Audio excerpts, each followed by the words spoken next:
ज्योतिष और जीवन में आपका स्वागत है। श्री गुरुचरणों में नमन कर श्री गणेश की वंदना करता हूं। विवाह का होना एक बात है और विवाहित जीवन का सुखमय व्यतीत होना, पूरे जीवन भर विवाह संबंध का निर्वाह हो जाना, यह दूसरी ही बात है। आपने जीवन में कई ऐसी घटनाएं देखी होंगी जिनमें विवाह संबंध हुआ, विवाह हो अभी मुश्किल से महीना भर भी व्यतीत नहीं हुआ है, कई बार तो एक सप्ताह भी नहीं निकलता और पति पत्नी में विवाद की स्थिति उत्पन्न हो जाती है और विवाद बढ़ते हुए इस स्थिति तक बढ़ता है कि अलगाव की स्थिति उत्पन्न हो जाती है। कई ऐसे भी संबंध देखे होंगे वर्षों साथ रहते हैं, 15 साल 20 साल, बच्चे हो गए, बच्चों के विवाह हो गए और उसके बाद फिर पति पत्नी में अलगाव होता है। कई ऐसी घटनाएं भी देखी होंगी। और दोनों ही संबंधों में जहां माता पिता तय करते हैं कुंडली मिलान के, जिसको कहते हैं अरेंज मैरिज, ऐसे विवाहों में भी यह समस्या आती है। और जो अपनी मर्जी से करते हैं, युवक युवती स्वयं अपना निर्णय करते हैं, स्वयं पसंद करते हैं एक दूसरे को, जिसे लव मैरिज कहते हैं, ऐसे संबंधों में भी यह समस्या आती है। क्या कारण होता है इसका? आकलन करते हैं इस समस्या का ज्योतिषीय दृष्टि से। क्या कोई ज्योतिषीय आधार है? क्या कोई समाधान है जिससे बचा जा सके ऐसी परिस्थिति से? यदि कोई पति पत्नी का कोई भी युगल इस परिस्थिति से गुजर रहा हो, क्या कुछ करने से उस स्थिति से बचा जा सकता है, अलगाव तक स्थिति ना पहुंचे? क्या ऐसा भी कोई उपाय है? और ये परिस्थिति बनती क्यों है? कारण क्या होता है? क्यों इस तरह की ऐसी स्थिति उत्पन्न होती है? कारण पर भी विचार करते हैं, उसका निवारण क्या है इस पर भी विचार करते हैं, और कोई सहज सा सरल सा कोई समाधान है तो वो क्या है?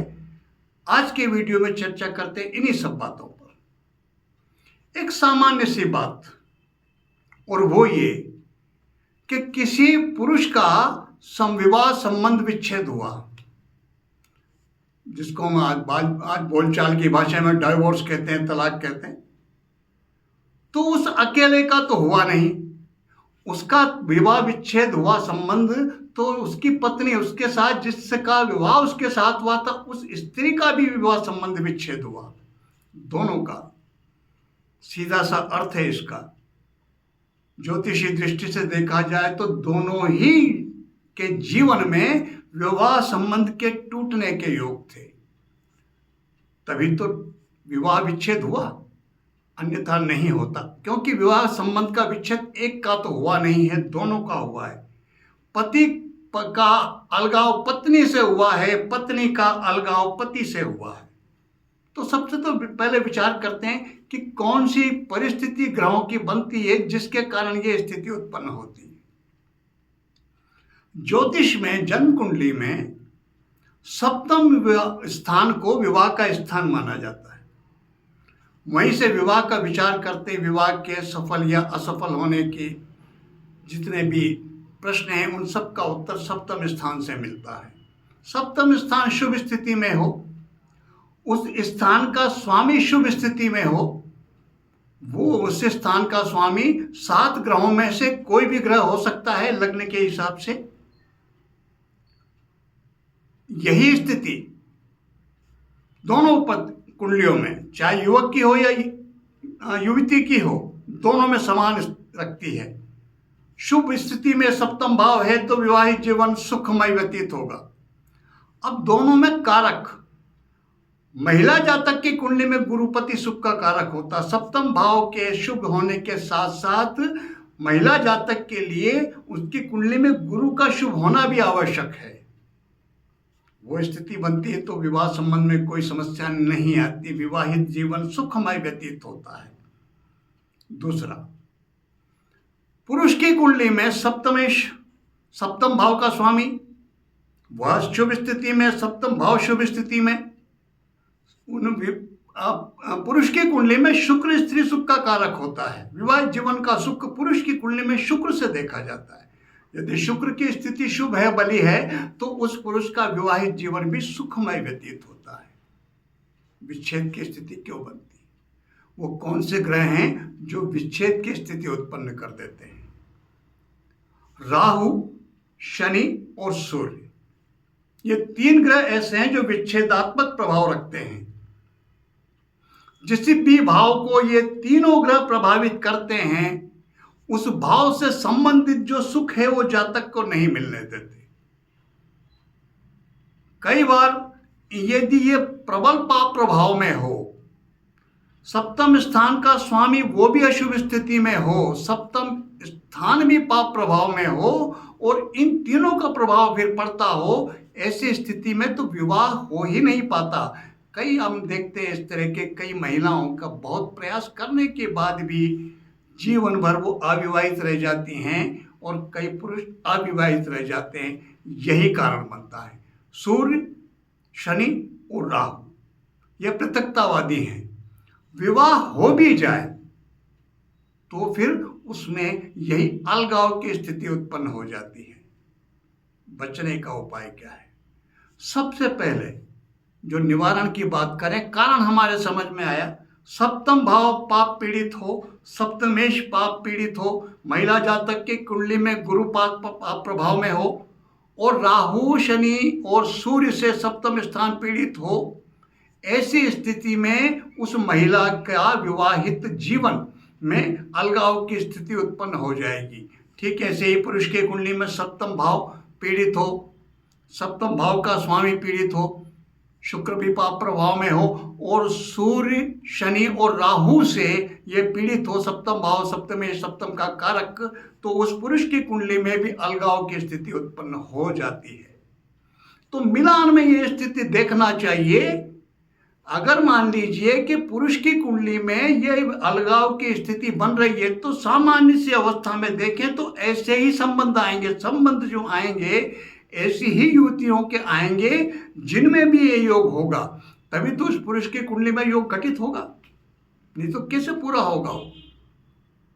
अगर किसी कन्या की कुंडली में यह योग है तो जो संबंध आएंगे, रिश्ते, वो ऐसे ही युवकों के आएंगे, ऐसे जिनके अंदर भी, जिनकी कुंडली में इस तरह के पाप प्रभाव हैं, तभी तो उस युवती के जीवन में वो अलगाव की घटना घटित होगी, नहीं तो कैसे हो सकती है? अब इसके निवारण का उपाय क्या है? मिलान में सामान्य रूप से जब मिलान करते हैं कुंडली में 90 क्या 99% जो मैंने देखा है, अनुभव जो मेरा है, जो अष्टकूट गुण मिलान है, 36 गुण कुल होते हैं। हम मिलान करने गए, वहाँ पर देखा 20 से अधिक गुण है, 18 से ऊपर 25, 26, 30 गुण है। नाड़ी दोष, गण दोष, भकूट दोष, कोई दोष नहीं है, तो बहुत अच्छा मिलान है, विवाह कर दिया जाना चाहिए। इस तरह का ये रिजल्ट सुना दिया जाता है। वो जो संबंध अष्टकूट गुण मिलान का, उसका संबंध नक्षत्रों के चरण से है, उसका कुंडली से, कोई जन्म कुंडली की ग्रह स्थिति से कोई संबंध ही नहीं है। वो तो नक्षत्र के चरण के आधार पर निकलते हैं वो आंकड़े, फिक्स है वो। अब केवल उस पर यह निर्णय लिया गया, ये नहीं देखा गया कि जन्म कुंडली में ग्रह स्थिति क्या है, तो फिर वो मिलान चाहे उसमें 30 गुण मिले हों, कैसा ही निर्दोष मिलान हो, अगर ग्रह स्थिति जैसा मैंने निवेदन किया आपसे वैसी है तो समस्या आएगी ही आएगी। फिर क्या किया जाए? सीधा सा उपाय, सीधा सा इलाज, और जिसको जो आवश्यक। यदि युवती की कुंडली में ये स्थिति बन रही है, वो सूर्य से, राहु से, शनि से पीड़ित है, सप्तम स्थान सप्तमेश सप्तम का कारक, तो वर की कुंडली ऐसी होनी चाहिए जिसमें सप्तम स्थान किसी भी प्रकार से पाप प्रभाव में ना हो, उसमें अलगाव की स्थिति बिल्कुल ना बनती हो, शुक्र की स्थिति शुभ स्थिति में हो, शुभ सप्तम भाव शुभ स्थिति में हो, और राहु, शनि और सूर्य से अलगाव के योग सप्तम भाव के ना बनते हों, ऐसे युवक से ऐसी युवती का विवाह होना चाहिए। इसकी जो भी नकारात्मक स्थिति है वो उस वर्ग के उस सकारात्मक स्थिति के कारण बैलेंस हो जाएगी। कहीं भी अगर विवाद की स्थिति भी उत्पन्न हुई तो वो अलगाव तक नहीं पहुंचेगी।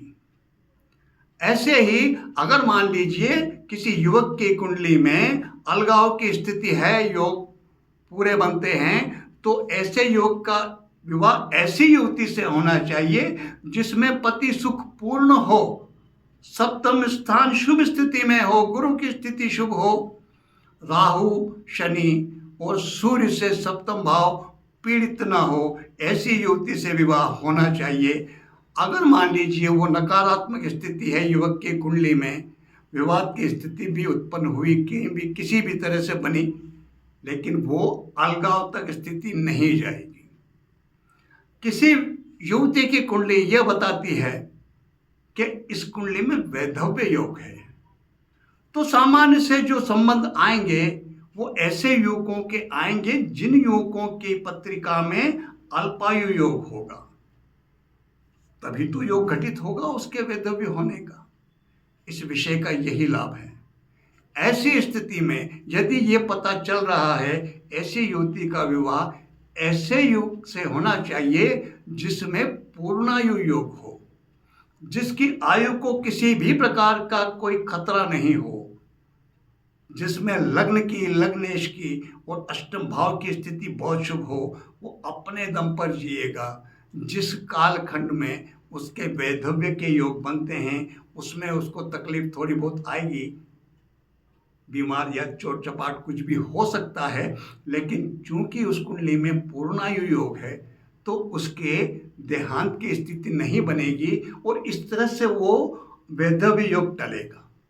तो मिलान में देखा जाना चाहिए, ये इसका निवारण यही है।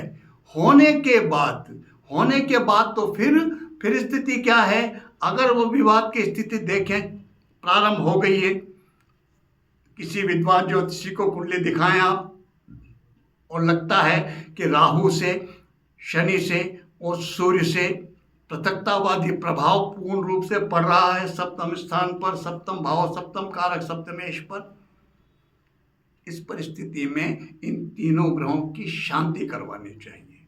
होना था वो तो हो चुका, परिस्थितियां उस तरह की बन चुकी, उन्हें शांत करने के लिए तीनों ग्रहों की शांति आवश्यक है। और निजी व्यवहार के रूप में किसी भी प्रकार की गलती यदि हुई है तो एक दूसरे को, दोनों को उसे स्वीकार करना चाहिए, अहम भाव को त्यागना व्यवहार में वह बहुत आवश्यक है। ये करके यदि चाहे वो किस भी एक की भी कुंडली में, दोनों की कुंडली में है, तो दोनों को शांति की जानी चाहिए। स्वयं अगर कर सकें राहु के, शनि के, सूर्य उपासना, राहु के मंत्र का जाप और शनि के मंत्र का जाप स्वयं कर सकें तो बहुत लाभपूर्ण रहेगा। लेकिन यदि इन ग्रहों की शांति नहीं होती है, दोनों कुंडलियों में, दोनों की ही कुंडलियों में यदि सूर्य से, राहु से, शनि से प्रभावित है सप्तमेश, सप्तम का कारक, सप्तम भाव ये, तो फिर अलगाव की स्थिति बनती ही बनती है। बचने का केवल एकमात्र उपाय यही, यह देखा जाना चाहिए मिलान के समय। तो ये जो मिलान होता है 25, 26 गुण, 30 गुण, ये इन मिलान का कोई मतलब ही नहीं, कोई मोल ही नहीं है। वो तो नाम के आधार पर भी मिलाते हैं, वैसे ही होते हैं। एक नाम का जोड़ा मोहनलाल और कमला, ये पति पत्नी हैं। अब इनका जो भी नक्षत्र मिलान देख लीजिए आप, मोहनलाल और कमला, सिंह राशि और कन्या राशि, मिथुन राशि। तो जो मिला, जो आंकड़े हैं वो तो मोहनलाल हो, मोहित कुमार हो, कमला हो, कन्या हो, कनिका हो, कोई जितने भी नाम हैं सबके गुण वैसे ही आएंगे, बिल्कुल एक जैसे। लेकिन सबका जीवन एक जैसा व्यतीत नहीं होता है। उन सबका व्यतीत जीवन तो होता है उन सबके ग्रह स्थिति के आधार पर। इसलिए ये जो गुण मिलान का है, ये इसी आधार पर यदि फैसला सुनाया जाता है विवाह के होने का या ना होने का, तो स्थिति में यही गड़बड़ आएगी। तो यदि इस तरह की स्थिति बनती है तो सीधा सा उपाय है उनका, चाहिए आपको, अगर वो बन रही है तो राहु की, शनि की और सूर्य की, इनकी शांति आवश्यक है। स्वयं को भी इनके मंत्र जाप आदि से इनको शांत करने, इनकी उपासना आवश्यक है। ये करें। अगर ऐसी अलगाव की स्थिति बन रही है तो ईश्वर कृपा हुई तो वो स्थिति टल जाएगी। यही एक उपाय है जो सहज और सरल से किया जा सकता है। देखना चाहिए कुंडली में ग्रह स्थिति को, किसी विद्वान को दिखाएं। आपका युवक युवती कोई है, बालक बालिका, विवाह की स्थिति बन रही है, देख लें कि कहीं ऐसा योग तो नहीं। तो फिर अब देखें कि वो जो आपकी बालिका अगर है तो जिस युवक से विवाह करना उसकी कुंडली में ऐसा दुर्योग नहीं होना चाहिए। अगर आपका बाल आखिर उस कुंडली में इस तरह से अलगाव की स्थिति बन रही है तो जिस कन्या की कुंडली में विवाह के लिए आई है उसमें इस तरह का योग नहीं होना चाहिए। यही निवारण का एकमात्र उपाय है। ईश्वर आप सबके जीवन में सुखमय व्यतीत करें, सबको एक जीवन, सबका विवाहित, जितने भी विवाहित जोड़े हैं पति पत्नी के रूप में, सबके जीवन में किसी तरह की कोई समस्या ना आए, और जिनका विवाह होने वाला है ईश्वर करे उनके जीवन में भी कोई समस्या ना आए। इसी प्रार्थना के साथ मैं आप सबको नमन करता हूँ। नमस्कार।